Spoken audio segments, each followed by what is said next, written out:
നമ്മുടെ ഇവരുടെയും ജീവിതത്തിൽ വളരെയധികം വിഷമതകൾ നിറയുമ്പോൾ, വളരെയധികം വേദന നിറഞ്ഞ അനുഭവങ്ങൾ ഉണ്ടാകുമ്പോൾ, പല സമയത്തും പല പല പല സാഹചര്യങ്ങളിലും നമുക്ക് ആശ്വാസം കണ്ടെത്തുന്നത് നമ്മുടെ കർത്താവിൻ്റെ വചനം ധ്യാനിക്കുമ്പോൾ തന്നെയാണ്.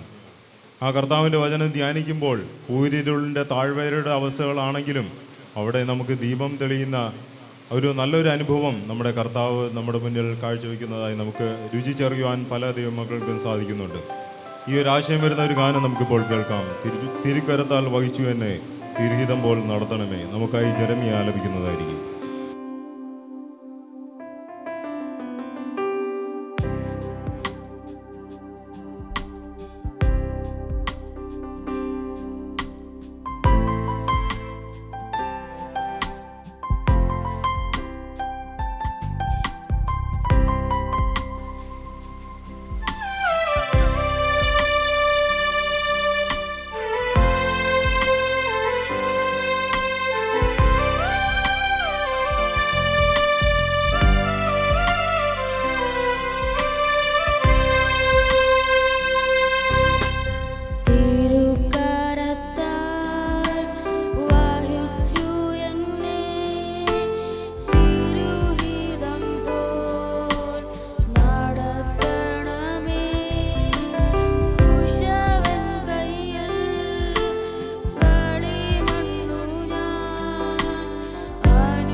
അടുത്തായി എന്നേശുനാഥനെ എന്നാശ നീയെ എന്നാളും മഞ്ഞിൽ നീ മതിയെ എന്ന ഒരു ആശയം വരുന്ന ഒരു ഗാനം നമുക്കിപ്പോൾ കേൾക്കാം. ബിൻസി നമുക്കായി ആലപിക്കുന്നതായിരിക്കും.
എല്ലാവരുടെയും ജീവിതത്തിൽ ശോക കൊടുമ്പയിൽ ഏറുന്ന സാഹചര്യങ്ങൾ ഉണ്ടാവാറുണ്ട്. എന്നാൽ വളരെയധികം ബുദ്ധിമുട്ടുകൾ നിറഞ്ഞ അവസ്ഥകൾ ഉണ്ടാകുമ്പോഴും നമ്മുടെ കർത്താവ് ചെയ്യുന്ന ഒരു കാര്യം നമുക്ക് മനസ്സിലാക്കുവാനായിട്ട് സാധിക്കുന്നത്, അവിടെയെല്ലാം സ്നേഹത്തിൻ്റെ തണൽ നൽകി നമ്മെ സാന്ത്വനമായി നടത്തുന്ന ഒരു കർത്താവാണ് നമ്മുടെ കർത്താവ്. സങ്കീർത്തനകാരൻ പറയുന്നത് ഇങ്ങനെയാണ്: കൂരിരുൾ താഴ്വരയിൽ കൂടി നടന്നാലും ഞാനൊരു അനർത്ഥവും ഭയപ്പെടുകയില്ല, കാരണം നീ എന്നോട് കൂടെ ഇരിക്കുന്നത് കൊണ്ട് തന്നെ അങ്ങയുടെ വടിയും കോലും എന്നെ ആശ്വസിപ്പിക്കുന്നു എന്ന് സങ്കീർത്തനകാരൻ പറയുന്നതായി നമുക്ക് കാണുവാനായിട്ട് സാധിക്കും. ഈ ഒരു സാന്ത്വനം നൽകുന്ന, ഈ ഒരു തണലേകുന്ന കർത്താവിനെ സ്തുതിച്ചുകൊണ്ട് നമുക്കിപ്പോൾ ഒരു ഗാനം കേൾക്കാം. കരുണയിൻ സാഗരമേ ശോക കൊടുമ്പയിൽ ഏറിടുമ്പോൾ എന്ന് തുടങ്ങുന്ന ഒരു ഗാനം നമുക്കായി സാനിയ ആലപിക്കുന്നതായിരിക്കും.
നമ്മുടെ കർത്താവ് എത്ര നല്ലവനാണെന്ന് രുചിച്ചറിഞ്ഞ ഓരോ വ്യക്തികളുമാണ് ഇന്നിവിടെ കടന്നു വന്നിരിക്കുന്ന നാം ഓരോരുത്തരും.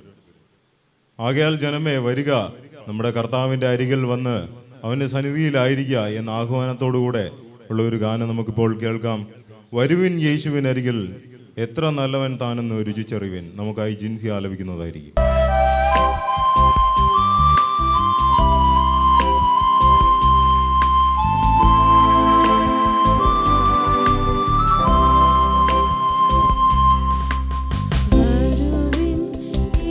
യേശുവിനരികിൽ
ജീവിതം പോരാ.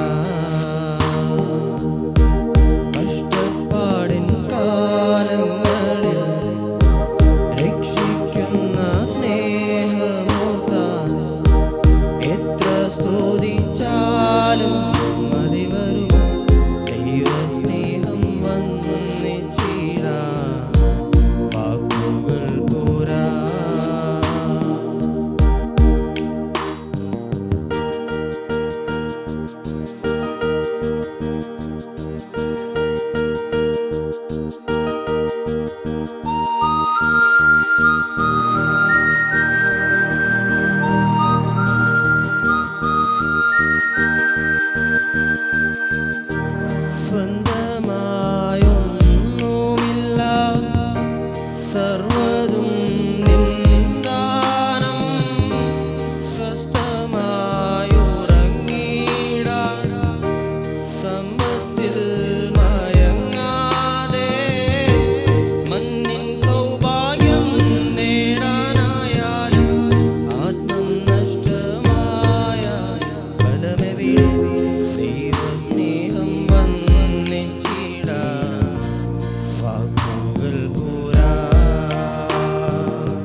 മഹത്വം ഉണ്ടാകട്ടെ. ഇവിടെ ക്രമീകരിക്കപ്പെട്ടിരിക്കുന്ന ദൈവവചന പഠന പരമ്പരയോടുള്ള ബന്ധത്തിൽ അതിൻ്റെ 3-ാമത്തെ ദിവസത്തിലേക്കാണ് നമുക്കിന്ന് കടന്നു വരുവാനായിട്ട് സാധിച്ചത്. ഈ ദിവസവും ദൈവവചനം കേൾക്കുവാനും പഠിക്കുവാനും കടന്നു വന്നിരിക്കുന്ന എല്ലാവരെയും ഓർത്ത് ദൈവത്തെ സ്തുതിക്കുകയും കർത്താവിനെ മഹത്വപ്പെടുത്തുകയും ചെയ്യുന്നു. മാത്രമല്ല, നിങ്ങൾക്കെല്ലാവർക്കും കർത്താവായ യേശുക്രിസ്തുവിൻ്റെ നാമത്തിലുള്ള സ്നേഹവന്ദനം അറിയിക്കുകയാണ്. കർത്താവിൻ്റെ ദാസന്മാരായിട്ട് പലരും ഇവിടെ കടന്നു വന്നിട്ടുണ്ട്. അവരെയൊക്കെ ഓർത്ത് ദൈവത്തെ സ്തുതിക്കുന്നു. നമ്മോടൊപ്പം അവരുമായിരിക്കുന്നത് വളരെ അനുഗ്രഹിക്കപ്പെട്ട ഒരു കാര്യമാണെന്ന് ഓർത്ത് ദൈവത്തെ വാഴ്ത്തുന്നു. ഇതുവരെയും അനുഗ്രഹിക്കപ്പെട്ട നിലയിൽ നിങ്ങളുടെ പാട്ടുകൾ നമുക്ക് കേൾക്കുവാനായിട്ട് ദൈവം സഹായിച്ചു. വളരെ കൃപ കുഞ്ഞുങ്ങൾക്ക് കൊടുത്തു. അവർ ഗാനങ്ങൾ വളരെ മനോഹരമായിട്ട് അവർക്ക് നൽകിയ കൃപയ്ക്കൊത്തവണ്ണം പാടി നമുക്ക് കേൾക്കുവാനും അതിലൂടെ ദൈവത്തെ സ്തുതിക്കുവാനും നമുക്ക് ഓരോരുത്തർക്കും ആശ്വസിക്കുവാനും ധൈര്യപ്പെടുവാനും ഒക്കെ സാധിച്ചത് ഓർത്ത് ദൈവത്തെ സ്തുതിക്കുന്നു. തുടർന്ന് ഇനി നമ്മൾ ദൈവവചനം കേൾവിക്കായിട്ട് ഇരിക്കുകയാണ്. ഈ ദിവസങ്ങളിലെല്ലാം ദൈവത്തിൻ്റെ കൃപ ധാരാളമായിട്ട് നമ്മൾ അനുഭവിച്ചു കൊണ്ടിരിക്കുകയാണ്. പല നിലയിലുള്ള പ്രതികൂലങ്ങളും പ്രശ്നങ്ങളും ഒക്കെ ഇതിൻ്റെ മധ്യത്തിൽ കടന്നു വന്നുവെങ്കിലും അതൊക്കെ അതിജീവിക്കുവാനായിട്ടുള്ള ദൈവകൃപ നൽകി ഈ ശുശ്രൂഷ ഇത്രത്തോളം അനുഗ്രഹകരമായിട്ട് നടന്നു പോകുവാൻ ദൈവത്തിൻ്റെ കൃപ എന്നല്ലാതെ മറ്റൊന്നും പറയുവാനായിട്ടില്ല. ദൈവം നമ്മെ എല്ലാവരെയും സ്നേഹിക്കുന്നു. ദൈവം നമ്മെ കരുതുന്നു. ദൈവത്തിൻ്റെ വചനം അപ്പോഴപ്പോൾ നമുക്ക് ആവശ്യമായിരിക്കുന്ന നിലയിൽ നൽകിക്കൊണ്ടിരിക്കുന്നു എന്നുള്ളത് ഓർത്ത് ദൈവത്തെ സ്തുതിക്കുകയാണ്. പ്രത്യേകം ഇന്ന് പകൽക്കാലവും വളരെ ദൈവകൃപ നമുക്ക് ലഭിക്കാനായിട്ടിടയായി. ഇവിടെയുള്ള സ്ഥലസഭയോടുള്ള ബന്ധത്തിൽ OMF-ൻ്റെ ഒരു പ്രവർത്തനം ഇവിടെ ക്രമീകരിക്കപ്പെട്ടിട്ടുണ്ടായിരുന്നു. രാവിലെ സഹോദരന്മാർ പലരും കടന്നു വരുവാനും ആ ശുശ്രൂഷയും ഒരു ഭംഗം വരാതെ അനുഗ്രഹമായിട്ട് നടക്കാനായിട്ട് ദൈവം സഹായിച്ചു. അതോർത്ത് ദൈവത്തെ സ്തുതിക്കുകയാണ്. മഴയുടേതായിരിക്കുന്ന വളരെ പ്രാതിനിധ്യം ഉണ്ടായിരുന്നുവെങ്കിലും ദൈവം എത്ര മനോഹരമായിട്ടാണ് ഓരോ കാര്യങ്ങൾ നടത്തി തരുന്നതെന്ന് ഓർത്ത് ദൈവത്തെ സ്തുതിക്കുവാനായിട്ട് ഇടയായി തീർന്നു. അത് കഴിഞ്ഞ് ആ പ്രവർത്തനം ഉച്ചവരെ ഉണ്ടായിരുന്നു. അത് കഴിഞ്ഞ് അവരുടെ പ്രാർത്ഥനയും വചനധ്യാനവും ഒക്കെ ഇവിടെ നടക്കുവാനിടയായി. അതിനെ തുടർന്ന് 3 മണി കഴിഞ്ഞപ്പോൾ 3:15 സ്നാന ശുശ്രൂഷയ്ക്കായിട്ട് നമുക്ക് കൂടി വരുവാനിടയായി. ഞങ്ങളുടെ സ്ഥലസഭയിലുണ്ടായിരുന്ന പ്രിയ സിലോഹയുടെയും സൗമ്യയുടെയും മകളായ കെസിയ മോള് അവൾ സ്നാനപ്പെടുവാനായിട്ട് ആ ശുശ്രൂഷ അനുഗ്രഹകരമായിട്ട് നിവർത്തിപ്പാനായിട്ട് ദൈവം സഹായിച്ചു.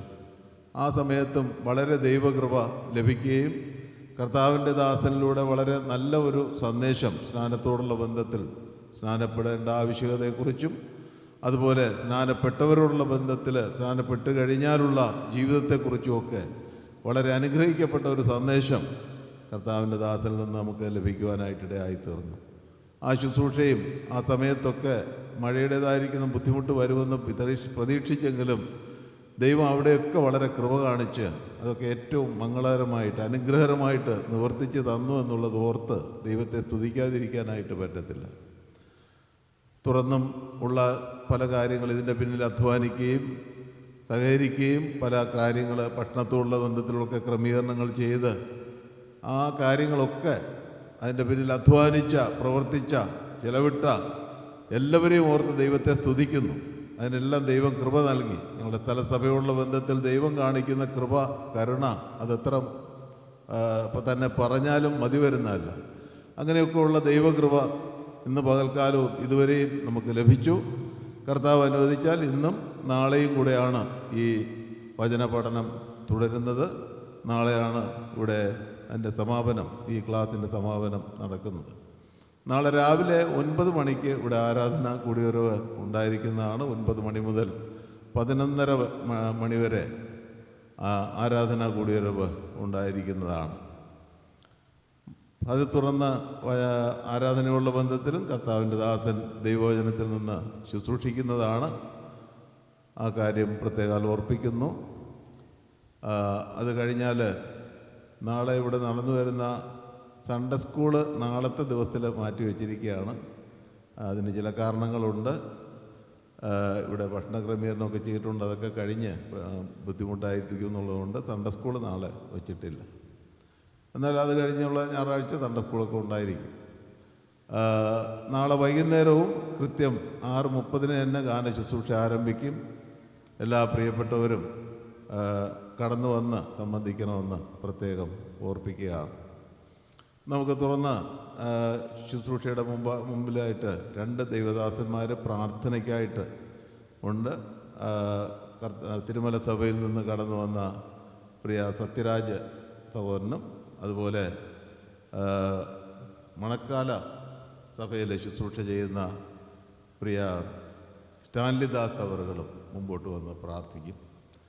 ഈ 2 ദൈവദാസന്മാർ പ്രാർത്ഥിച്ചതിന് ശേഷം കർത്താവിൻ്റെ ദാസൻ ഇന്ന് കഴിഞ്ഞ ദിവസം സംസാരിച്ച വിഷയത്തെ തുറന്നുള്ള കാര്യങ്ങളായിരിക്കും ഇന്ന് സംസാരിക്കുന്നത്. പ്രത്യേകിച്ച് നിങ്ങളെല്ലാവരും വളരെ ശ്രദ്ധയോടുകൂടെ ഇരുന്ന് കേൾക്കണം.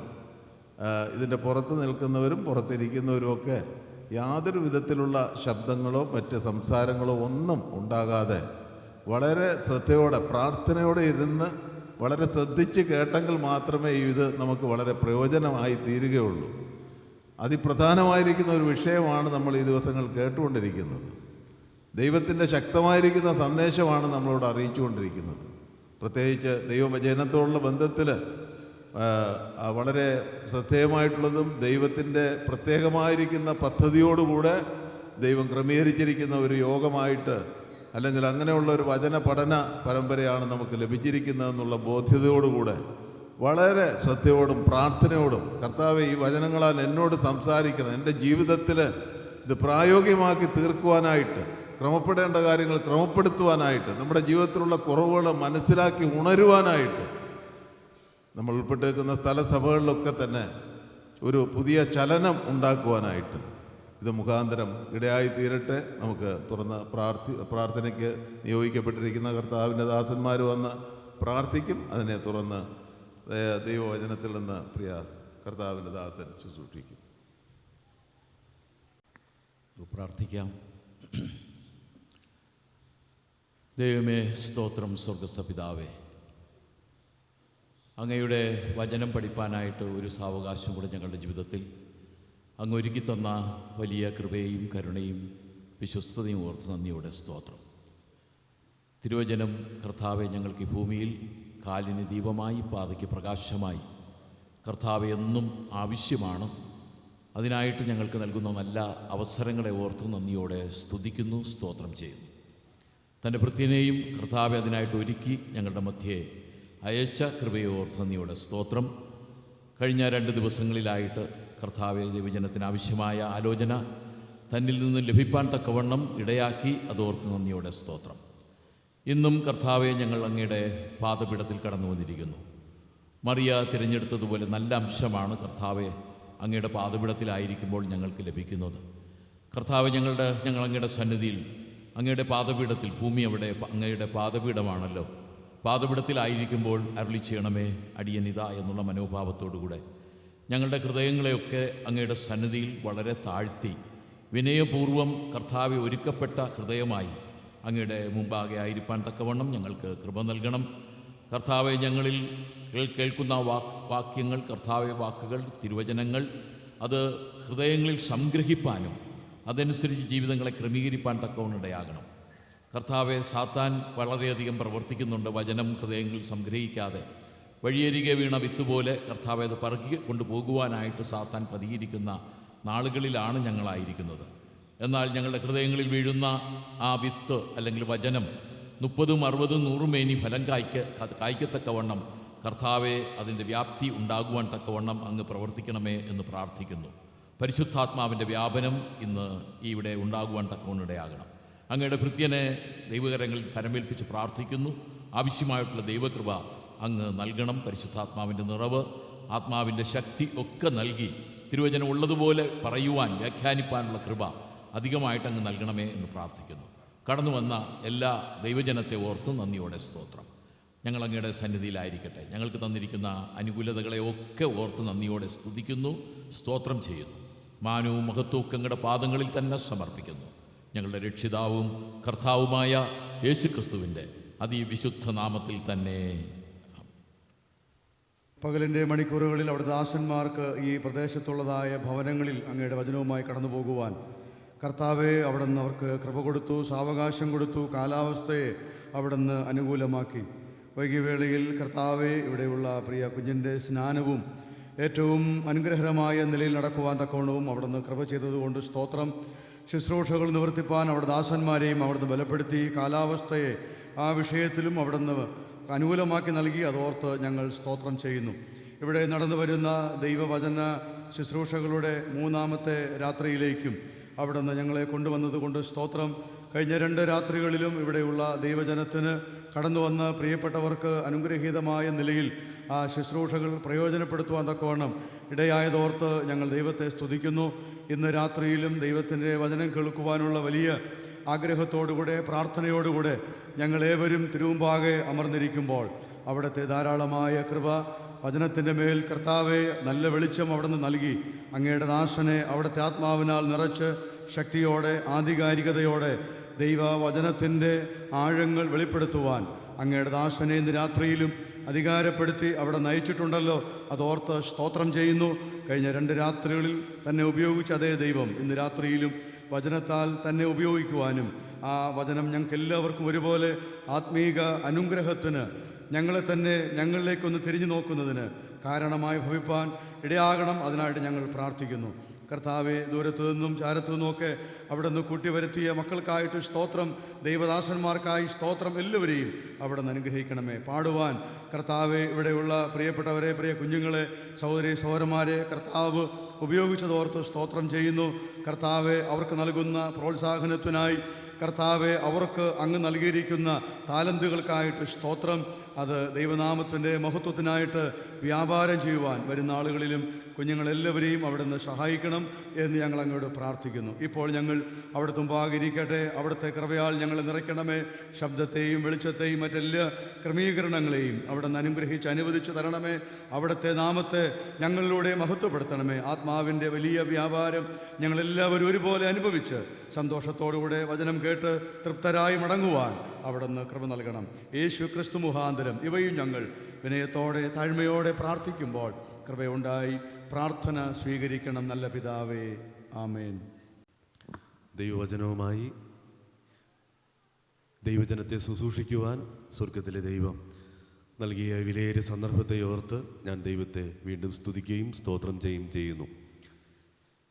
മഴയുടെ അല്പം പ്രതികൂലമുണ്ടായിരുന്നെങ്കിലും ഈ നിറഞ്ഞ സദസ്സ് ദൈവത്തോടുള്ള വലിയ സ്നേഹത്തിൻ്റെ, ദൈവവചനം പഠിക്കാനുള്ള ആഗ്രഹത്തിൻ്റെ പ്രതീകമായി ഞാൻ കണക്കാക്കി ദൈവത്തെ സ്തുതിക്കുകയാണ്.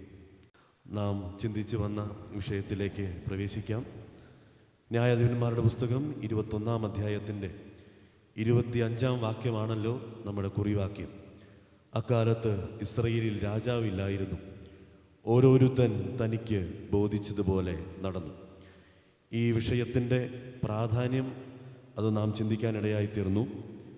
മാത്രമല്ല, ഈ വാക്യം അല്പമായി കഴിഞ്ഞ 2 രാത്രികളിലായി വിശകലനം ചെയ്യുവാൻ ഇടയായിത്തീർന്നു. ഈ ചിത്രം ഒരു കാലഘട്ടത്തിൻ്റെ ആകത്തുകയാണ് എന്നുള്ളത് ഓർക്കുവാൻ ഇടയായിത്തീർന്നു. എന്തുകൊണ്ടാണ് കഴിഞ്ഞ ക്ലാസ്സിൽ പറഞ്ഞത് ഒറ്റവാചകത്തിൽ പറയുന്നതെന്ന് ചോദിച്ചാൽ, കടന്നു വരാൻ കഴിയാത്തവർക്ക് ഒരു ലിങ്ക് കിട്ടേണ്ടതിന്, ഒരു ബന്ധം ലഭിക്കേണ്ടതിന് വേണ്ടി പറയുന്നു എന്ന് മാത്രമേ ഉള്ളൂ. എന്തായിരുന്നു ആ കാലത്ത് സംഭവിച്ചത്? ഒന്നാമത് നാം ചിന്തിച്ചത്, അക്കാലത്തിൽ രാജാവില്ലായിരുന്നു എന്ന് പറഞ്ഞാൽ ശക്തമായ ആത്മീയ നേതൃത്വം ഉണ്ടായിരുന്നില്ല. ആ നേതൃത്വ പരാജയമാണ് ഓരോരുത്തൻ തനിക്ക് ബോധിച്ചതുപോലെ നടന്നതിൻ്റെ കാരണമായി നാം ചിന്തിക്കുവാൻ ഇടയായിത്തീർന്നു. മറുവശം നാം ചിന്തിച്ചത്, വാസ്തവത്തിൽ രാജാവില്ലാത്തതായിരുന്നില്ല അവരുടെ പ്രശ്നം. പിന്നെയോ ദൈവത്തിൻ്റെ ഹൃദയവേദന നാം വായിക്കുവാൻ ചിന്തിപ്പാൻ ഇടയായിത്തീർന്നു.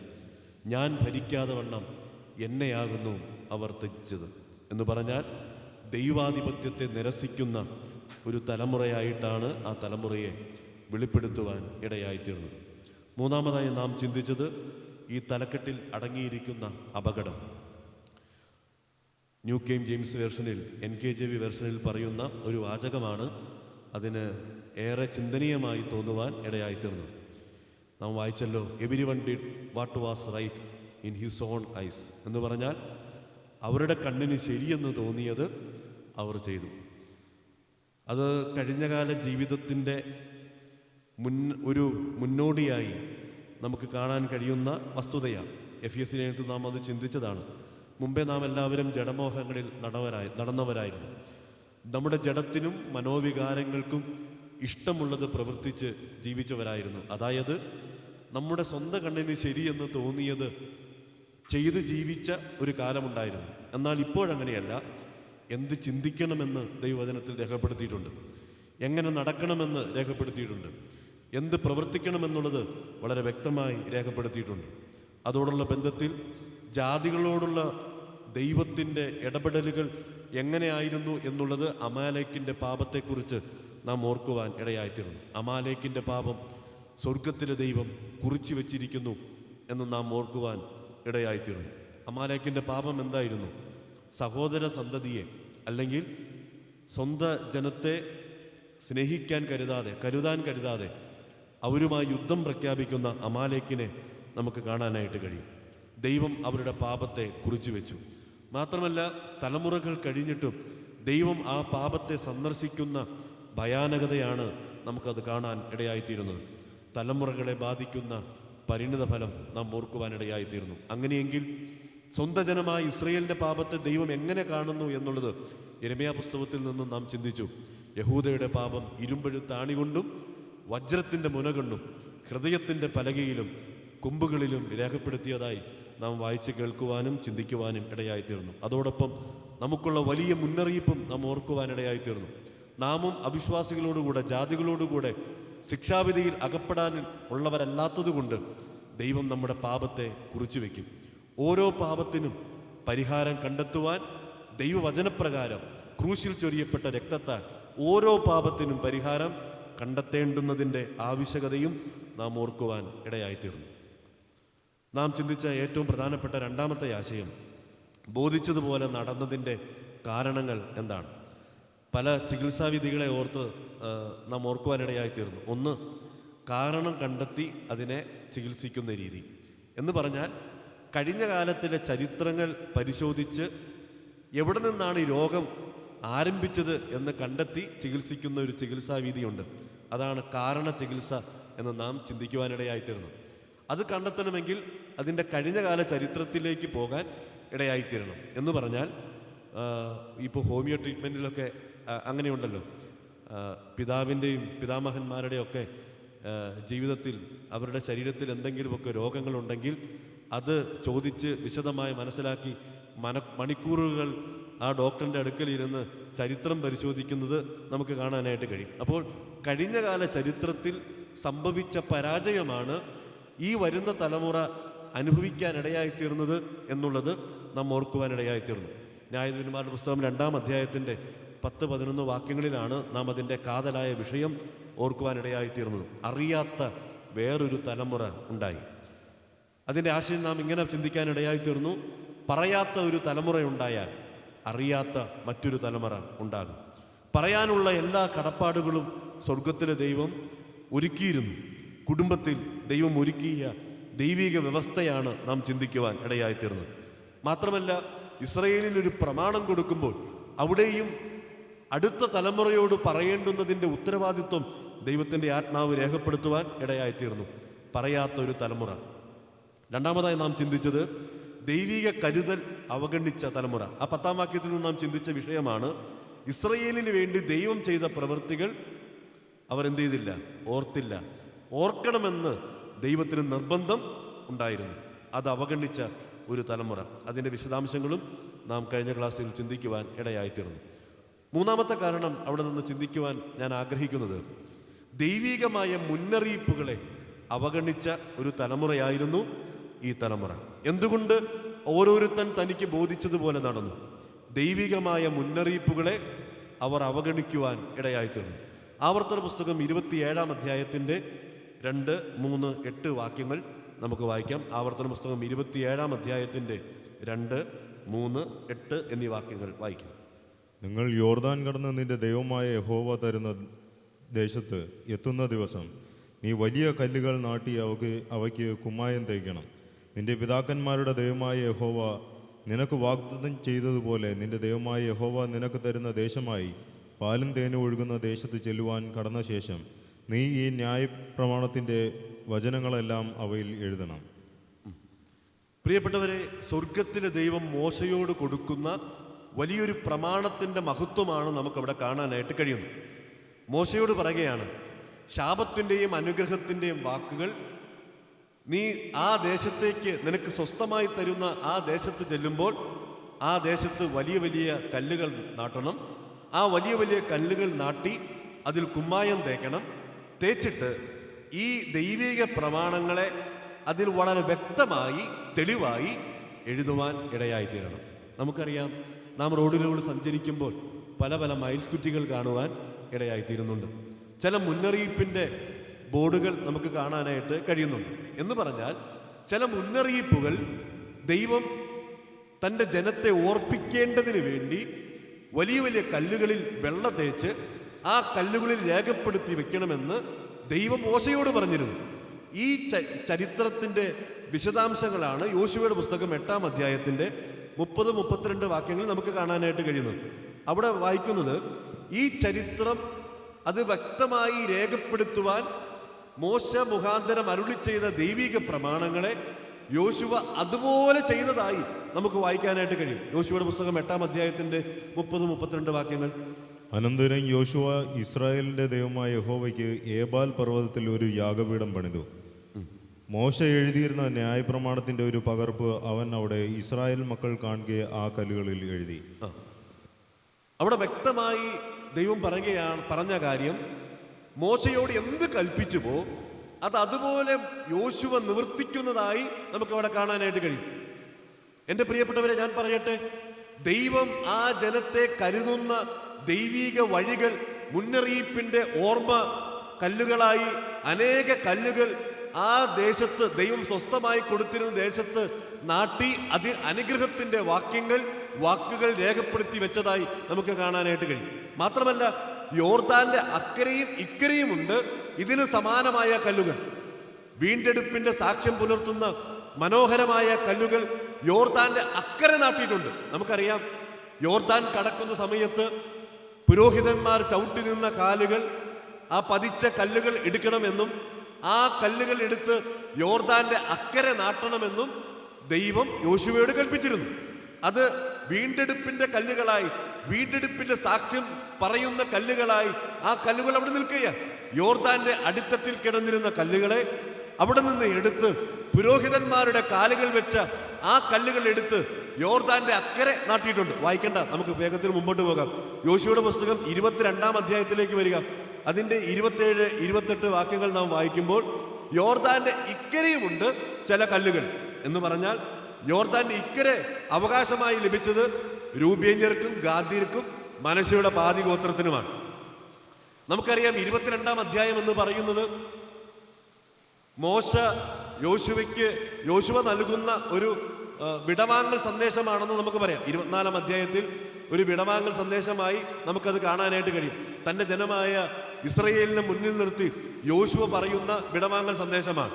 എന്നാൽ ഒരു യാത്രയപ്പ് സമ്മേളനമാണ് 22-ാം അധ്യായത്തിൽ നമുക്ക് കാണാനായിട്ട് കഴിയുന്നത്. നമുക്കറിയാവുന്നതുപോലെ അവർക്ക് അവകാശമായി സ്വസ്ഥമായി ദൈവം കൊടുത്തിരുന്ന ആ കനാൻ ദേശം സ്വന്തമാക്കേണ്ടതിന് വേണ്ടി രൂബേന്യരും ഗാദ്യരും മനശ്ശെയുടെ പാതി ഗോത്രത്തിൽ നിന്നുമുള്ള യോദ്ധാക്കളായ ആളുകൾ യോർദാൻ അക്കരെ കടന്നു. അവർക്ക് ഈ ദേശം കൈവശമാക്കി ലഭിച്ചതിന് ശേഷം ഇപ്പുറത്തേക്ക് അവർ പോകുകയാണ്. ആ പോകുന്നതിന് മുമ്പ് ദൈവം യോശുവ മുഖാന്തരം ചില സന്ദേശങ്ങൾ അറിയിക്കുവാൻ ഇടയായിത്തീരുന്നുണ്ട്. ആ സന്ദേശത്തിൽ നാം വായിക്കുന്ന ഭാഗമാണ് യോശുവയുടെ പുസ്തകം 22-ാം അധ്യായത്തിൻ്റെ 27, 28 വാക്യങ്ങൾ. അവിടെ ഒന്ന് വായിച്ചേ മക്കളെ, 27, 28 വാക്യങ്ങൾ. യോശുവയുടെ പുസ്തകം 22-ാം അധ്യായത്തിൻ്റെ 27, 28 വാക്യങ്ങൾ. ഞങ്ങൾ യഹോവയുടെ സന്നിധാനത്തിൽ ഞങ്ങളുടെ ഹോമയാഗങ്ങളും ഹനനയാഗങ്ങളും സമാധാനയാഗങ്ങളും അവൻ്റെ ശുശ്രൂഷ അനുഷ്ഠിക്കുകയും നിങ്ങളുടെ മക്കൾ നാളെ ഞങ്ങളുടെ മക്കളോട് നിങ്ങൾക്ക് യഹോവയിൽ ഒരു ഓഹരിയില്ല എന്ന് പറയാതിരിക്കുകയും ചെയ്യേണ്ടതിനും ഞങ്ങൾക്കും നിങ്ങൾക്കും നമ്മുടെ ശേഷം നമ്മുടെ സന്തതിക്കും മധ്യേ ഒരു സാക്ഷിയായിരിക്കേണ്ടതിനും അത്രേ. വളരെ വ്യക്തമായി ദൈവത്തിന്റെ ആത്മാവ് രേഖപ്പെടുത്തുകയാ. അക്കരെയുമുണ്ട് കല്ലുകൾ, ഇക്കരെയുമുണ്ട് കല്ലുകൾ. ഇക്കരെയുള്ള കല്ലുകൾ എന്താണ് പറയുന്നത്? അക്കരെയുള്ള ഇസ്രായേലിന്റെ ബാക്കി ഗോത്രങ്ങളും ഞങ്ങളും തമ്മിൽ സമാധാനമാണ്, ഐക്യമാണ്. മാത്രമല്ല ഈ കല്ലുകളും യാഗപീഠങ്ങളും അതിന് സാക്ഷിയാണ്. നമുക്കൊരു യഹോവയുണ്ട്, ഒരേ ഒരു യഹോവയേ ഉള്ളൂ. ആ യഹോവയുടെ നാമത്തിൽ നമുക്ക് യാഗമുണ്ട് എന്നുള്ളതിൻ്റെ പരസ്യമായ പ്രസ്താവനയാണ്. എന്ന് പറഞ്ഞാൽ ഞങ്ങളും നിങ്ങളും തമ്മിൽ വ്യത്യാസങ്ങളില്ല, നമ്മൾ ഒരു ജനമാണ്, നമുക്കൊരു യഹോവയേ ഉള്ളൂ, നമുക്കൊരു യാഗപീഠമേ ഉള്ളൂ എന്നുള്ള ആ സാക്ഷി നിർത്തിയ കല്ലുകളാണ് യോർദാന്റെ ഇക്കരി. അപ്പോൾ നിങ്ങളൊന്ന് ഭാവനയിൽ കണ്ടു നോക്കുക. ആ കനാൻ ദേശത്ത് കൂടെ സഞ്ചരിക്കുന്ന ഒരു വ്യക്തിക്ക് വലിയ വലിയ മുന്നറിയിപ്പിന്റെ കല്ലുകളുണ്ട്. അനുഗ്രഹത്തിന്റെയും ശാപത്തിന്റെയും മുന്നറിയിപ്പിന്റെ പാഠങ്ങൾ അതിൻ്റെ അകത്ത് രേഖപ്പെടുത്തിയിട്ടുണ്ട്. യോർദാന്റെ അക്കരെയുമുണ്ട് കല്ലുകൾ, യോർദാന്റെ ഇക്കരെയുമുണ്ട്. എന്ന് പറഞ്ഞാൽ ദൈവം തൻ്റെ ജനത്തിന് ആവശ്യമായതെല്ലാം മുന്നറിയിപ്പുകളിലൂടെ നൽകുന്നതായിട്ട് നമുക്ക് അവിടെ കാണാനായിട്ട് കഴിയും. മാത്രമല്ല യോശുവയുടെ പുസ്തകം 24-ാം അധ്യായത്തിൻ്റെ 26-ാമത്തെ വാക്യം അവസാന കല്ലും നാട്ടുന്നതായിട്ട് നമുക്കവിടെ കാണാൻ കഴിയുന്നുണ്ട്. അതും കൂടി ഒന്ന് വായിക്കാമോ? യോശുവയുടെ പുസ്തകം 24-ാം അധ്യായത്തിൻ്റെ 26-ാം വാക്യം. പിന്നെ യോശുവ ഈ വചനങ്ങൾ ദൈവത്തിന്റെ ന്യായപ്രമാണ പുസ്തകത്തിൽ എഴുതി ഒരു വലിയ കല്ലെടുത്ത് അവിടെ യഹോവയുടെ വിശുദ്ധ മന്ദിരത്തിനരികെ കരുവേലകത്തിന് കീഴെ നാട്ടിയും വെച്ച് യോശുവ സകല ജനത്തോടും ഇതാ ഈ കല്ല് നമ്മുടെ സാക്ഷിയായിരിക്കട്ടെ, അത് യഹോവ നമ്മോട് കൽപ്പിച്ചിട്ടുള്ള വചനങ്ങളൊക്കെയും കേട്ടിരിക്കുന്നു. മതി. അവിടെ വളരെ വ്യക്തമാണ്. അവസാനത്തെ കല്ലും നാട്ടി. എന്നിട്ട് പറയുകയാണ് ഈ കല്ല് സാക്ഷിയാണ്. എന്തിനു സാക്ഷിയാ? ഞാൻ ഈ പറഞ്ഞ ദൈവവചനങ്ങൾ നിങ്ങൾ മാത്രമല്ല ഈ കല്ലും കേട്ടിരിക്കുന്നു. നിഷേധിക്കാൻ യാതൊരു തരവുമില്ല. എന്ന് പറഞ്ഞാൽ ദൈവം തൻ്റെ ജനത്തോട് അറിയിക്കേണ്ടുന്ന എല്ലാ മുന്നറിയിപ്പുകളും തൻ്റെ ജനത്തിന് വേണ്ടി ദൈവം ഒരുക്കിയിരുന്നു. അതായത് ശാപത്തിൻ്റെയും അനുഗ്രഹത്തിൻ്റെയും കല്ലുകൾ, മുന്നറിയിപ്പിൻ്റെ കല്ലുകൾ അവിടെയുണ്ട്. യോർദാന്റെ അക്കരെയും ഇക്കരെയും ഉണ്ട് കല്ലുകൾ. മാത്രമല്ല അവസാനത്തെ കല്ലും നാട്ടി ഞാൻ ഈ പറഞ്ഞ ദൈവത്തിന്റെ വചനം ഇസ്രായേൽ ജനം മുഴുവനും കേട്ടിരിക്കുക. ഈ കേട്ടതിന് ഈ കല്ല് സാക്ഷിയാണ്. ഇത് നിഷേധിക്കാനായിട്ട് ആർക്കും കഴിയുകയില്ല. എന്ന് പറഞ്ഞാൽ ദൈവം തൻ്റെ ജനത്തിന് ആവശ്യമായ എല്ലാ മുന്നറിയിപ്പുകളും തൻ്റെ ജനത്തിന് കൊടുത്തിട്ടുണ്ട്. ഇനി ദൈവം എന്താ ചെയ്യേണ്ടത്? ദൈവം ചെയ്യേണ്ടത് മുഴുവൻ ചെയ്തു. പറയാതെ പോയാലും പറയാനുള്ള ഉത്തരവാദിത്വമുണ്ട്. ഇനി പറയാതെ പോയാലും അറിയാനുള്ള എല്ലാ മുഖാന്തരങ്ങളും സ്വർഗത്തിലെ ദൈവം ആ ജനത്തിന് നൽകിയിരുന്നു. ആ കല്ലുകൾ നാട്ടുമ്പോഴൊക്കെ പറയുന്നുണ്ട്, നിന്റെ സന്തതി നിന്നോട് ചോദിക്കും, നിങ്ങൾ നിങ്ങളുടെ മക്കളോട് ഇത് പറയണം എന്ന് പറഞ്ഞാൽ ഈ കല്ലുകളിൽ എഴുതിയിരിക്കുന്ന ദൈവിക പ്രമാണങ്ങൾ കാണുമ്പോൾ കല്ലിൽ കൊത്തിവെച്ചിരിക്കുന്ന അനുഗ്രഹത്തിന്റെയും ശാപത്തിന്റെയും ആ വാക്കുകൾ അവർ വായിക്കുമ്പോൾ അവരുടെ ഹൃദയത്തിൽ ഉൾക്കൊള്ളേണ്ടുന്ന ഏറ്റവും പ്രധാനപ്പെട്ട ഒരു കാര്യമുണ്ട്. ഞങ്ങൾക്കൊരു ദൈവമുണ്ട്, ഞങ്ങളെ കൊണ്ടുവന്നൊരു ദൈവമുണ്ട്, ഞങ്ങൾ അടിമകളായിരുന്നു, അവിടെ നിന്ന് ഞങ്ങളെ വിടുവിക്കപ്പെട്ടവരാണ്. മാത്രമല്ല ഈ മനോഹരമായ കനാൻ ദേശം ഞങ്ങൾക്ക് ദൈവം സ്വസ്ഥമായി പാർക്കുവാൻ ദൈവം അവകാശമായി നൽകിയതാണ്. ഞങ്ങൾക്കൊരു പ്രമാണമുണ്ട്. ഇതെല്ലാം വ്യക്തമായി തിരിച്ചറിയത്തക്കവണ്ണം ദൈവിക മുന്നറിയിപ്പുകൾ ആ കല്ലിൽ കൊത്തിയിരുന്നു. പക്ഷേ ഈ തലമുറയ്ക്ക് എന്ത് സംഭവിച്ചു? ഈ ദൈവിക മുന്നറിയിപ്പുകളെ അവഗണിക്കുവാനിടയായിത്തീർന്നു. മുന്നറിയിപ്പുകൾ അവഗണിച്ചാൽ അപകടം നിശ്ചയമാണ്. നമുക്കറിയാമല്ലോ, പല ടൂറിസ്റ്റ് കേന്ദ്രങ്ങളിലും വലിയ വലിയ മുന്നറിയിപ്പിൻ ബോർഡുകളുണ്ട്. ഈ മുന്നറിയിപ്പിൻ ബോർഡുകൾ അവഗണിച്ചാൽ അപകടം നിശ്ചയമാണ്. കാരണം അപകടത്തിൽപ്പെട്ട് അനേകർ മരിച്ചതിൻ്റെ കഴിഞ്ഞകാല ചരിത്രമുണ്ട്. അതുകൊണ്ട് മുന്നറിയിപ്പിന്റെ പാഠങ്ങൾ, മുന്നറിയിപ്പിന്റെ ബോർഡുകൾ വെച്ചിട്ടുണ്ട്. എന്ന് പറഞ്ഞാൽ ഈ മുന്നറിയിപ്പുകൾ എന്ത് ചെയ്യാൻ പാടില്ല? അവഗണിക്കാൻ പാടില്ല. പ്രിയപ്പെട്ടവരെ, ദൈവികമായ മുന്നറിയിപ്പുകളെ അവഗണിച്ച ഒരു തലമുറയെ നമുക്കവിടെ കാണാനായിട്ട് കഴിയുന്നുണ്ട്. ഇനി എൻ്റെ മുമ്പിൽ ധാരാളം യുവാക്കന്മാരുണ്ടല്ലോ. യുവാക്കന്മാരുടെ മുമ്പാകെ ഒരു ചെറിയ ആശയം ഞാൻ മുമ്പോട്ട് വയ്ക്കാൻ ആഗ്രഹിക്കുക. ദൈവവചനത്തിൽ ദൈവിക മുന്നറിയിപ്പുകൾ ദൈവം രേഖപ്പെടുത്തി നൽകിയിട്ടുണ്ട്. ഈ മുന്നറിയിപ്പുകളെ അവഗണിക്കുവാനിടയായിത്തീർന്നാൽ ക്രിസ്തീയ ജീവിതം വലിയ പരാജയത്തിലേക്ക് ചെന്ന് പതിക്കും, വലിയ ദുരന്തമായിരിക്കും എന്നുള്ളത് ദൈവത്തിന്റെ ആത്മാവ് രേഖപ്പെടുത്തി നൽകുന്നുണ്ട്. തിമോത്തിയോസിനോട് പറയുന്നുണ്ട്, നിന്റെ യൗവനം എന്ത് ചെയ്യരുത്? തുച്ഛീകരിക്കരുത്. തിമോത്തിയോസിന് എഴുതിയ 1-ാം ലേഖനം 4-ാം അധ്യായം 12-ാം വാക്യം. അവിടെ ഒരു മുന്നറിയിപ്പാണ്. തിമോത്തിയോസിന് ഈ മുന്നറിയിപ്പ് ആവശ്യമുണ്ടെങ്കിൽ പ്രിയപ്പെട്ടവരെ, നമുക്ക് എത്ര അധികമാണ്. തിമോഥെയോസിന് എഴുതിയ 1-ാം ലേഖനം 4-ാം അധ്യായത്തിന്റെ 12-ാമത്തെ വാക്യം. ആരും നിന്റെ യൗവനം തുച്ഛീകരിക്കരുത്. വാക്കിലും നടപ്പിലും സ്നേഹത്തിലും വിശ്വാസത്തിലും നിർമ്മലതയിലും വിശ്വാസികൾക്ക് മാതൃകയായിരിക്കുക. മതി. എത്ര ഗൗരവമായ മുന്നറിയിപ്പാണ് തിമോഥെയോസിന് പൗലോസ് നൽകുവാൻ ഇടയായിത്തീരുന്നത്. പ്രിയപ്പെട്ടവരെ, തുച്ഛീകരിക്കരുത് എന്ന് പറഞ്ഞാൽ ആരും നിന്റെ യൗവനത്തെ നിസാരവൽക്കരിക്കാൻ ഇടയായിത്തീരരുത്. നീ ഒരു നിസാരനായി തള്ളപ്പെടുവാൻ ഇടയായിത്തീരരുത്. തള്ളപ്പെടാനുള്ള സാധ്യതയുണ്ട്. പ്രിയപ്പെട്ടവരെ, എന്നെ കേൾക്കുന്ന യുവാക്കന്മാരോട് യുവതികളോട് ഞാൻ പറയട്ടെ, ജീവിതത്തിൽ നിങ്ങൾ നിസാരവൽക്കരിക്കപ്പെടുവാൻ, തള്ളപ്പെടാനുള്ള സാധ്യതയുണ്ട്. അതുകൊണ്ട് യൗവനത്തിൽ സൃഷ്ടാവിനെ ഓർത്ത് ദൈവം നൽകിയിരിക്കുന്ന മുന്നറിയിപ്പുകളെ അവഗണിക്കാതെ വളരെ സൂക്ഷ്മതയോടെ ജീവിക്കാനിടയായിത്തീരണം. തുടർന്ന് ചില മുന്നറിയിപ്പുകൾ ദൈവദാസനും പറയുകയാണ്. എന്താണ് പറയുന്നത്? നിന്റെ വാക്കിൽ, നടപ്പിൽ, സ്നേഹത്തിൽ, വിശ്വാസത്തിൽ, നിർമ്മലതയിൽ വിശ്വാസികൾക്ക് എന്ത് ചെയ്യണം? നീ മാതൃകയായിരിക്കണം. എന്നിട്ട് പറയുക, അത് മാത്രമല്ല, രണ്ടാമത് നാം വായിക്കുന്നത് 13-ാമത്തെ വാക്യത്തിൽ, അതുകൊണ്ട് എന്ത് ചെയ്യണം? ഞാൻ വരുവോളം വായന, പ്രബോധനം, ഉപദേശം എന്നിവയിൽ ശ്രദ്ധിച്ചിരിക്കുക. ഒന്ന്, നീ മാതൃകയായിരിക്കണം. 2, നീ ശ്രദ്ധിച്ചിരിക്കണം. മാത്രമല്ല, അതിൻ്റെ 15-ാമത്തെ വാക്യത്തിൽ നോക്കുക, നീ കരുതേണ്ട ചില കാര്യങ്ങളുണ്ട്, കരുതിയിരിക്കണം. പിന്നെ 4-ാമത് നാം കാണുന്നത്, നീ സൂക്ഷിച്ചു കൊള്ളണം.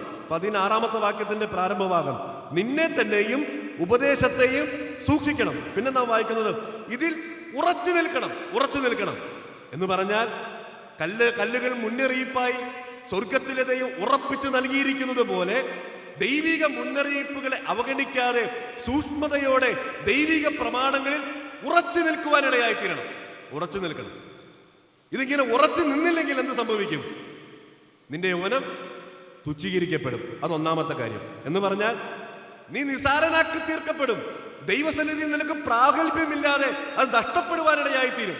അതുകൊണ്ട് എന്നെ കേൾക്കുന്ന പ്രിയപ്പെട്ടവരെ, യുവാക്കളെ, അനുദിന ജീവിതത്തിൽ നാം സൂക്ഷിക്കേണ്ട മനോഹരമായ മുന്നറിയിപ്പുകൾ ദൈവത്തിന്റെ ആത്മാവ് രേഖപ്പെടുത്തി നൽകിയിരിക്കുകയാണ്. വരുന്നാളുകളിൽ നീ ഈ ദൈവസഭയെ ശുശ്രൂഷിക്കേണ്ടവനാണ്, നീ പ്രബോധിപ്പിക്കേണ്ടവനാണ്, നീ ഉപദേശിക്കേണ്ടവനാണ്. അതുകൊണ്ട് നീ ഈ പ്രമാണത്തെ സൂക്ഷിച്ചില്ലെങ്കിൽ എന്ത് സംഭവിക്കും? നിന്റെ പ്രാഗൽഭ്യം നഷ്ടപ്പെടും. നിന്നെ തുച്ഛീകരിക്കപ്പെടുവാനിടയായിത്തീരും. എന്ന് പറഞ്ഞാൽ നീ നിസാരനായി തീർക്കപ്പെടുവാനിടയാകും.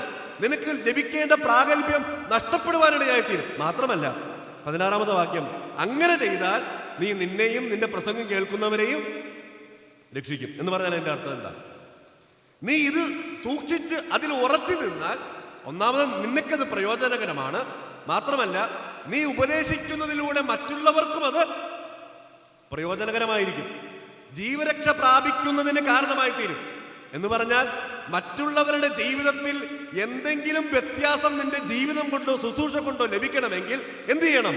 നീ ഇതിൽ ഉറച്ചു നിൽക്കുവാൻ ഇടയായിത്തീരണം. ദൈവവചനത്തിൽ നൽകിയിരിക്കുന്ന മുന്നറിയിപ്പുകൾ നാം അവഗണിക്കുവാൻ ഇടയായിത്തീരരുത്. ബോധിച്ചതുപോലെ നടന്നാലുള്ള അപകടം. ഇതിന് മുമ്പ് ഞാനൊരു ഭാഗം പറയാൻ ആഗ്രഹിക്കുന്നത്, ഇങ്ങനെ ഒരു അപകടം ഒളിഞ്ഞിരിപ്പുണ്ടെന്ന് സർവജ്ഞാനിയായ ദൈവത്തിന് അറിയാമായിരുന്നു. ദൈവത്തിന് സർവജ്ഞാനിയാണ്.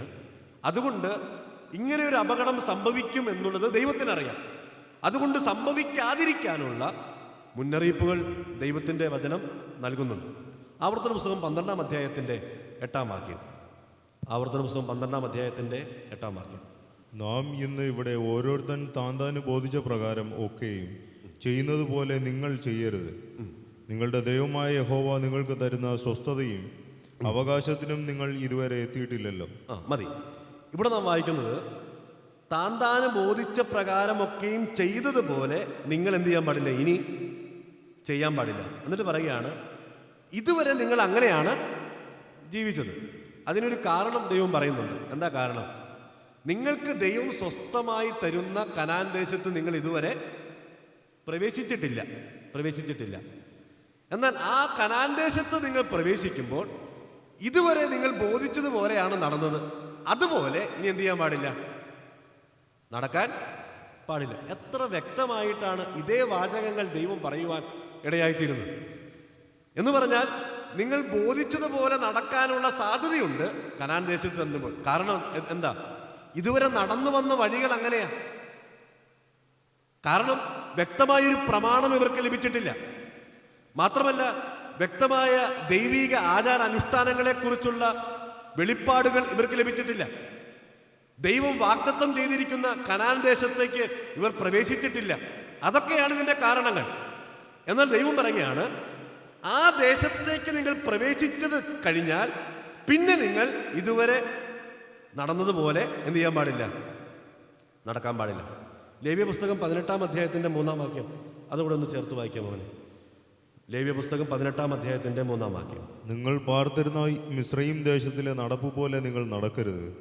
ഞാൻ നിങ്ങളെ കൊണ്ടുപോകുന്ന കനാൻ ദേശത്തിലെ നടപ്പ് പോലെ അരുത്. അവരുടെ മര്യാദ ആചരിക്കരുത്. മതി.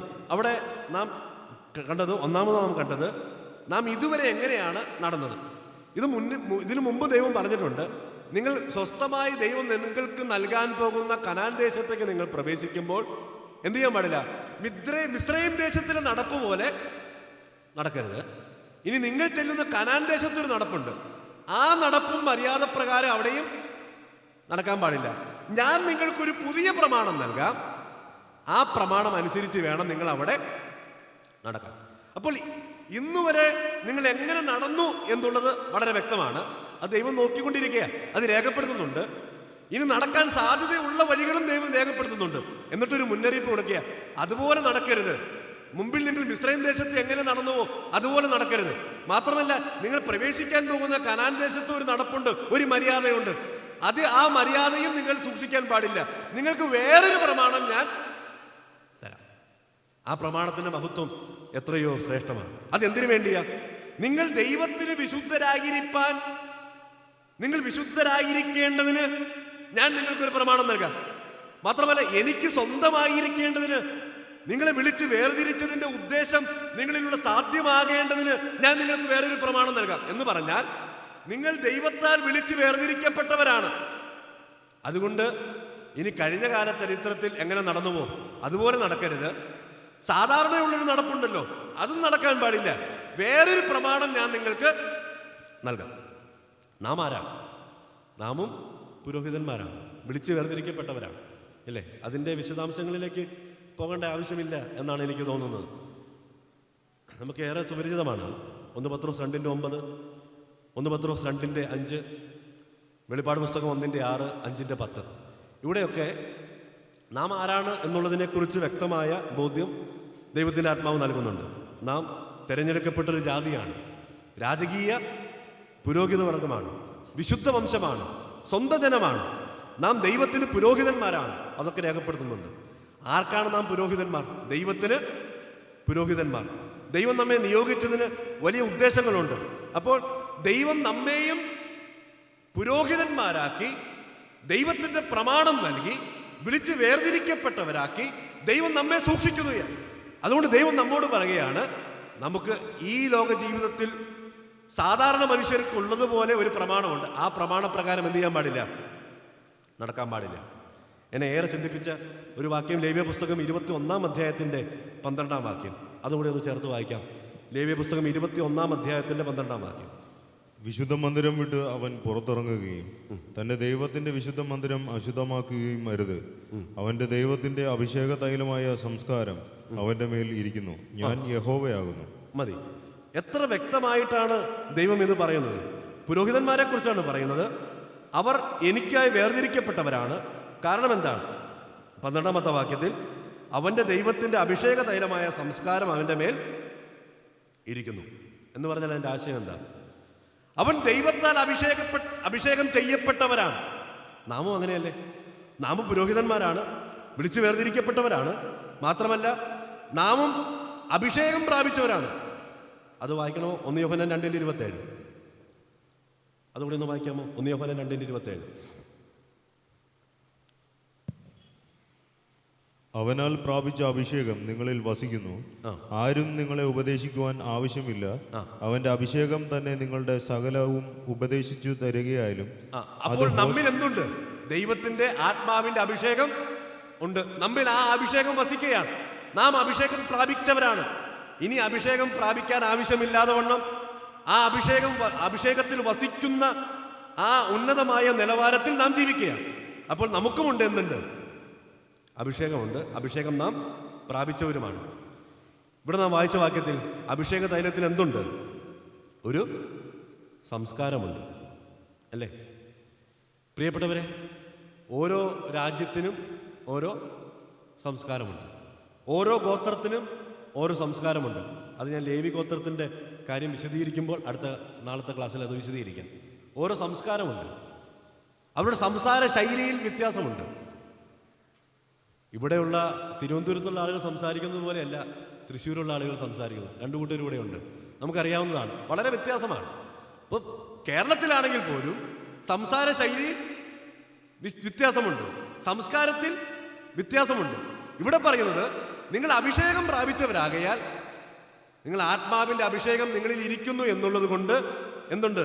അഭിഷേകത്തിനൊരു സംസ്കാരമുണ്ട്. ആ സംസ്കാരത്തിൽ ജീവിക്കാൻ ഇടയാകണം. പത്രോസിന്റെ ലേഖനത്തിൽ അത് വായിക്കുന്നുണ്ട്. 1 പത്രോസ് 2:7 പത്രോസിന്റെ ലേഖനം മനോഹരമായൊരു പഠനമാണ്. നിങ്ങളത് വായിച്ച് ധ്യാനിച്ച് പഠിച്ചാൽ വളരെ നല്ലതാണ്.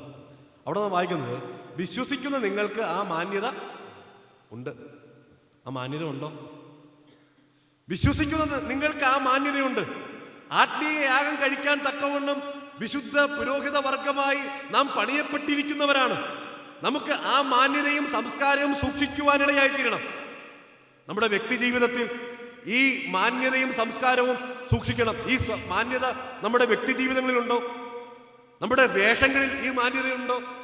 നമ്മുടെ പ്രകൃതത്തിൽ ഈ മാന്യതയുണ്ടോ? നമ്മുടെ സംസാരത്തിൽ ഈ മാന്യതയുണ്ടോ? പ്രിയപ്പെട്ടവരെ, നാം ജാതികൾ നടക്കുന്നത് പോലെ ആ നടപ്പല്ല ദൈവം നമ്മെക്കുറിച്ച് ആഗ്രഹിക്കുന്നത്. നാം ദൈവത്തിന്റെ പുരോഹിതന്മാരാണ്. പുരോഹിതന്മാരായി നാം വേർതിരിക്കപ്പെട്ടവരാണ്. അഭിഷേക തൈലത്തിനൊരു സംസ്കാരമുണ്ട്. ആ സംസ്കാരം അനുസരിച്ച് ജീവിക്കാൻ നാം തിരഞ്ഞെടുക്കപ്പെട്ടവരാണ്. ഈ സംസ്കാരമുണ്ടോ? നമ്മളെ കാണുമ്പോൾ ആ മാന്യത നമുക്ക് സൂക്ഷിക്കാൻ കഴിയുന്നുണ്ടോ? മറ്റുള്ളവർക്ക് ഈ മാന്യത തിരിച്ചറിയാൻ കഴിയുന്നുണ്ടോ? അതോ നമ്മുടെ സംസാരവും പ്രവൃത്തിയും വേഷവും ജാതികളെ പോലെയാണോ? നാം ചിന്തിച്ചു തുടങ്ങിയത് അവിടെയാണല്ലോ. മറ്റു ജാതികളെ പോലെ ആകേണ്ടതിന് അവരെ പോലെ ആകാനുള്ള ആഗ്രഹം. പ്രിയപ്പെട്ടവരെ, അവരിൽ നിന്ന് നാം വേർപെട്ടവരാണ്. നാം എത്ര ശ്രമിച്ചാലും അവരെ പോലെ ആകാൻ കഴിയില്ല. പിന്നെ എന്തിനാ അവരെ പോലെ ആകാൻ ശ്രമിക്കുന്നത്? അവർക്ക് ഏതറ്റം വരെയും പോകാം, അതുപോലെ നമുക്കാകാൻ കഴിയും? അങ്ങനെ ഒരിക്കലും ആകാൻ കഴിയില്ല. പിന്നെ എന്തിനാ നാം അവരെ പോലെ ആകാൻ ശ്രമിക്കുന്നത്?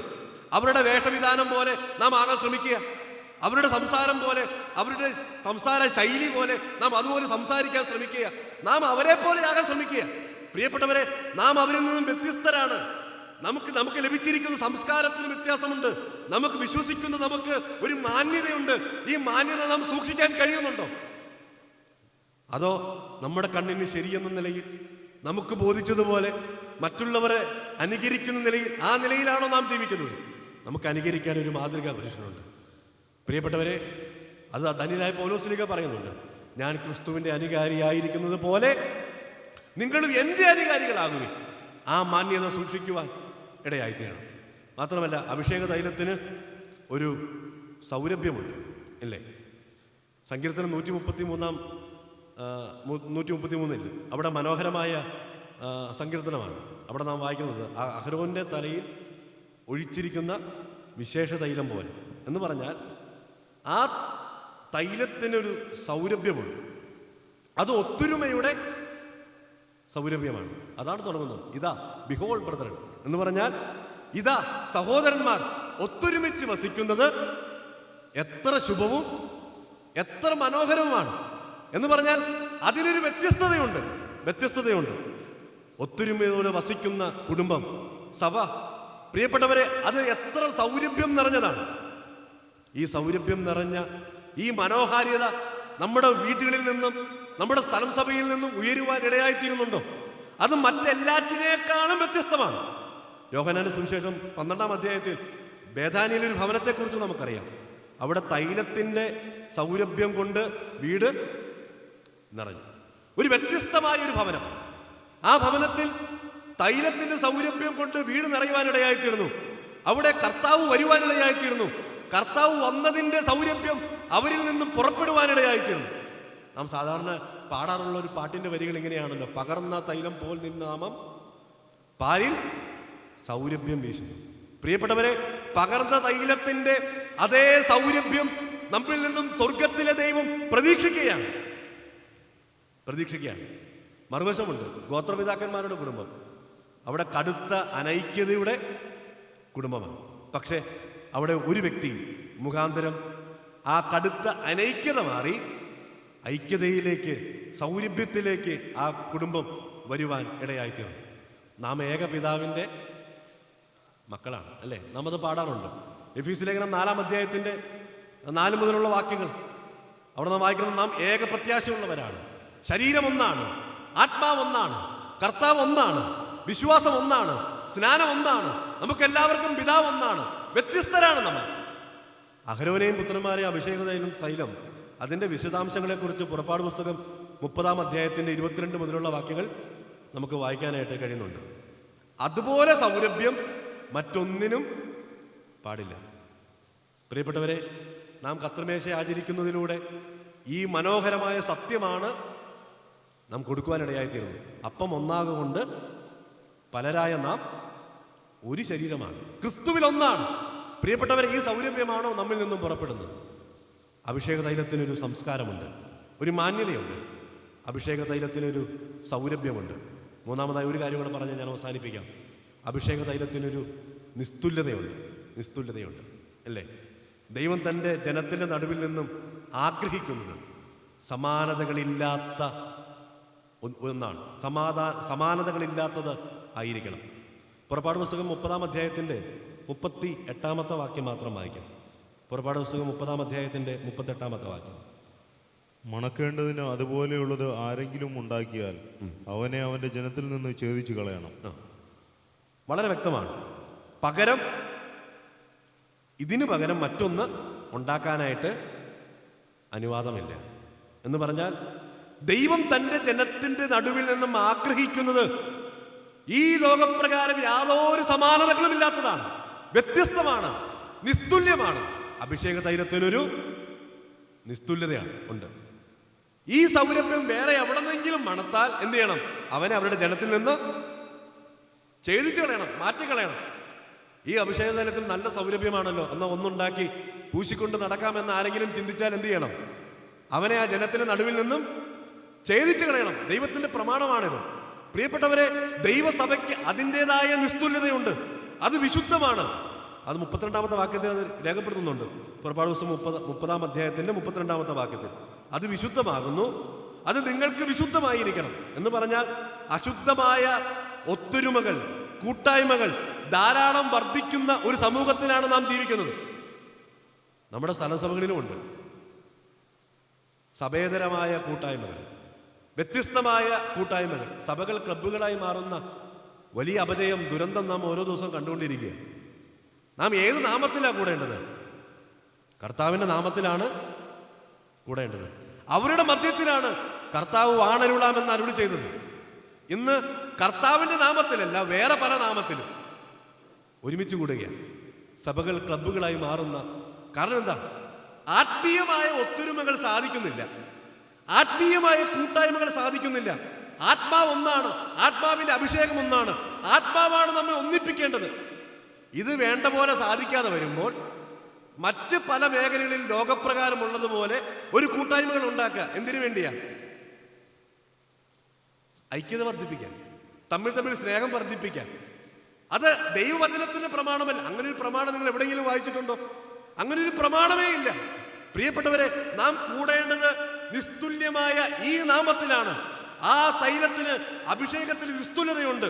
പകരം മറ്റൊരു കൂട്ടായ്മകൾ ഉണ്ടാക്കാൻ ദൈവവചനത്തിൽ പ്രമാണമില്ല.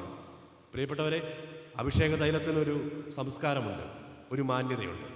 അഭിഷേക തൈലത്തിന് അതിൻ്റെതായ സൗരഭ്യമുണ്ട്. അഭിഷേക തൈലത്തിന് അതിൻ്റെതായ നിസ്തുല്യതയുണ്ട്. പകരം മറ്റൊന്ന് ഉണ്ടാക്കുവാൻ നാം ആരും ശ്രമിക്കരുത്. പാപമാണ്. അവനെ ജനത്തിന് നടുവിൽ നിന്നും ഛേദിച്ചു കളയണം. ജനത്തിന് നടുവിൽ ഭിന്നത ഉണ്ടാക്കുന്ന പല കൂട്ടായ്മകൾ ഇന്ന് ഉടലെടുക്കുന്നത് നാം കാണുന്നുണ്ട്. വിഭാഗീയത സൃഷ്ടിക്കുക, പല പേരുകളിൽ വിഭാഗീയത സൃഷ്ടിക്കുക. പ്രിയപ്പെട്ടവരെ, എത്ര വേദനാജനകമാണ്. നാം ആരും അതിന് മുതിരരുത്. പ്രിയപ്പെട്ടവരെ, നിങ്ങളുടെ ഇടയിൽ ഭിന്നത ഉണ്ടാകുന്നത് അയ്യോ കഷ്ടമാണ്. കൊരിന്ത്യർ ലേഖനത്തിൽ നിന്ന് വായിക്കുന്നുണ്ട്. പ്രിയപ്പെട്ടവരെ, പല പല പേരുകളിൽ, അവരുടെ പല നാമങ്ങളിൽ അവിടെ ഭിന്നപക്ഷങ്ങൾ ഉണ്ടാകുന്നുണ്ട്. നിങ്ങൾ കൂടുന്നത് നന്മയല്ല, തിന്മയായി തീരുവാൻ ഇടയായി തീരുകയാണ്. ദൈവികമായ വാഗ്ദത്തങ്ങൾ, ദൈവികമായ സാന്നിധ്യം ഇല്ലാത്ത പല കൂട്ടായ്മകൾ രൂപപ്പെടുകയാണ്. നാം ആരും അതിൻ്റെ ഭാഗവാക്കുകൾ ആകരുത്. പ്രിയപ്പെട്ടവരെ, ദൈവസഭയ്ക്ക് അതിൻ്റെതായ നിസ്തുല്യതയുണ്ട്, അതിൻ്റെതായ പരിശുദ്ധിയുണ്ട്, വിശുദ്ധമാണ്.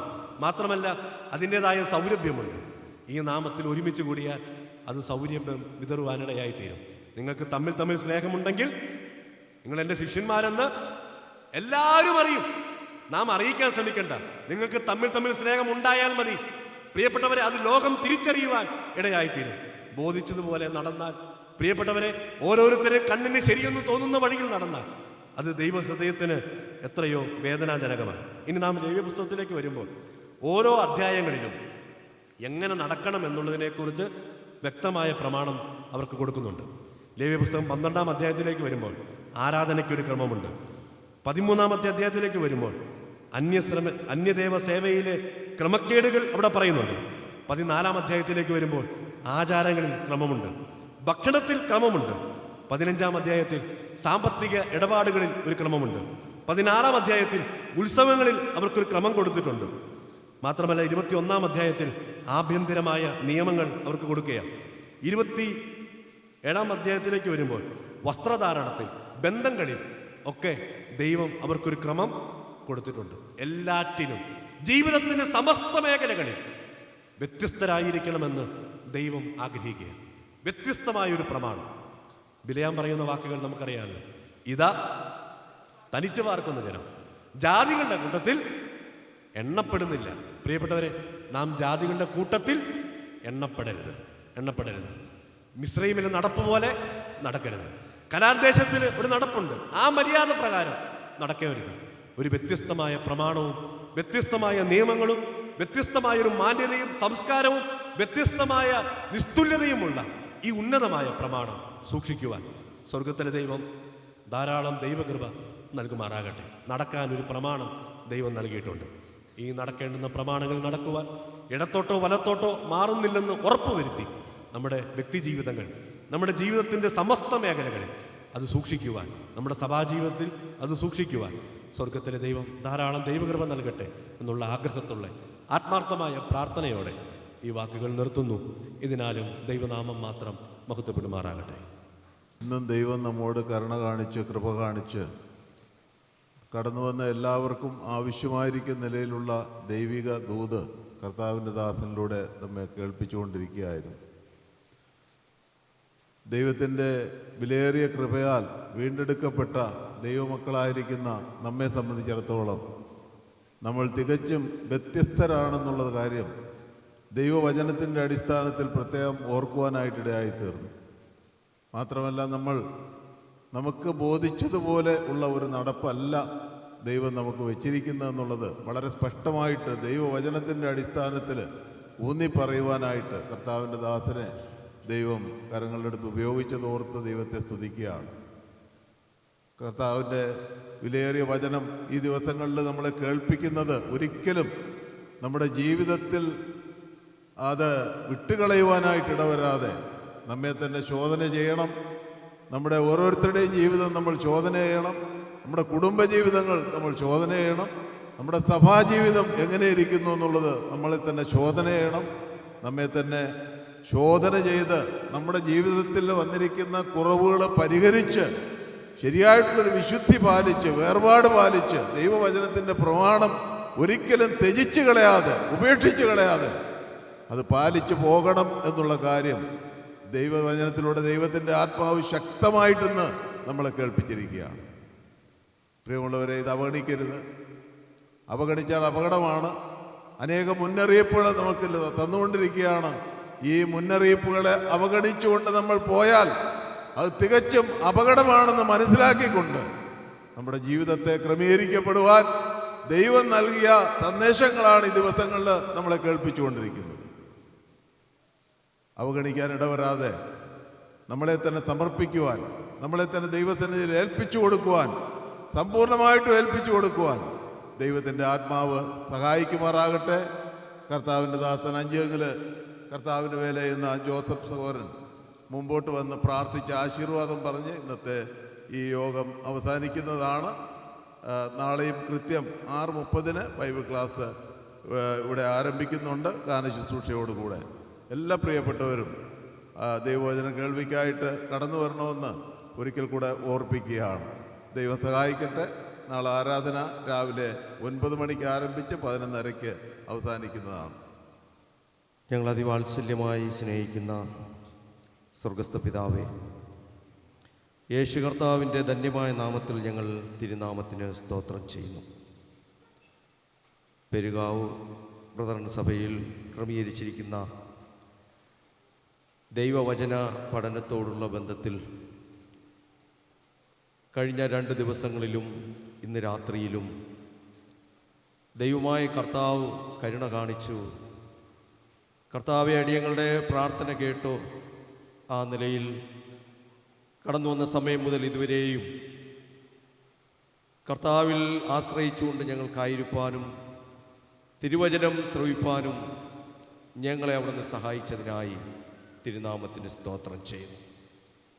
കർത്താവെ, അവിടുന്ന് എത്ര നല്ലവനാണ്. കർത്താവെ, ഞങ്ങളോടുള്ള ബന്ധത്തിൽ അവിടുത്തെ കരുതൽ എത്രയോ വലുതാണ്. കർത്താവെ, പലപ്പോഴും നിന്റെ ജനം ഞങ്ങൾ നിന്നെ മറന്നു പോകുന്നവരാണ്. കർത്താവെ, ഈ രാത്രിയിൽ ഞങ്ങളെ കേൾപ്പിച്ച സന്ദേശത്തിനായിട്ട് സ്തോത്രം. കർത്താവെ, അന്ന് അക്കാലത്ത് ഇസ്രായേലിൽ രാജാവില്ലായി.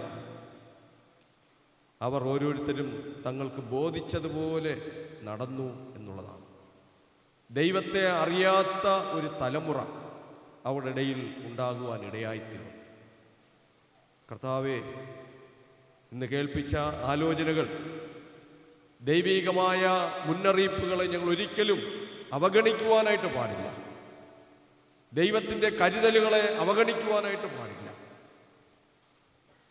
ദൈവവചനത്തിൽ അധ്വാനിക്കുന്ന ദൈവദാസന്മാരുടെ ആലോചന ഒരിക്കലും ഞങ്ങളുടെ ജീവിതത്തിൽ അവഗണിക്കുവാൻ പാടില്ല. ഇന്ന് രാത്രികാലം കർത്താവെ, ഞങ്ങളെ തന്നെ സമ്പൂർണ്ണമായിട്ട് ഞങ്ങൾ സമർപ്പിക്കുകയാണ്. ഈ കുറവുകളൊക്കെ ഞങ്ങളുടെ ജീവിതത്തിലുണ്ട്. കർത്താവ്, ഞങ്ങളോട് നീ ശക്തമായിട്ട് നീ സംസാരിച്ചു.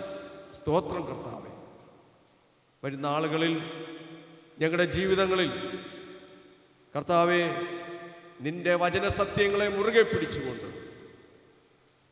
ജാതികളുടെ മുൻപിൽ ജ്യോതിസികളെപ്പോലെ പ്രകാശിക്കുവാൻ ഞങ്ങളെ നീ സഹായിക്കണം. കർത്താവെ, ഞങ്ങളുടെ കുറവുകളെല്ലാം അവിടെ നിന്ന് ക്ഷമിക്കണം. കർത്താവെ, വരുന്ന ആളുകളിൽ അതേ കർത്താവെ, വായന, പ്രബോധന, ഉപദേശം, ഈ വക കാര്യങ്ങളിൽ ഞങ്ങൾ ഉറച്ചു നിൽക്കുവാൻ, ഞങ്ങളുടെ ജീവിതത്തിൽ അതുണ്ടാകുവാൻ, പ്രാവർത്തികമാക്കുവാൻ, നിന്റെ വചനത്തെ ഞങ്ങളുടെ മുമ്പിൽ വയ്ക്കുവാൻ, വചനം പ്രമാണിച്ച് ജീവിക്കുവാൻ ഞങ്ങളെ നീ സഹായിക്കണം. ഇസ്രായേൽ ജനം പലപ്പോഴും ദൈവിക സത്യങ്ങൾ അവർ മനസ്സോടെ മറന്നു കളഞ്ഞ സന്ദർഭങ്ങളുണ്ടായിരുന്നു.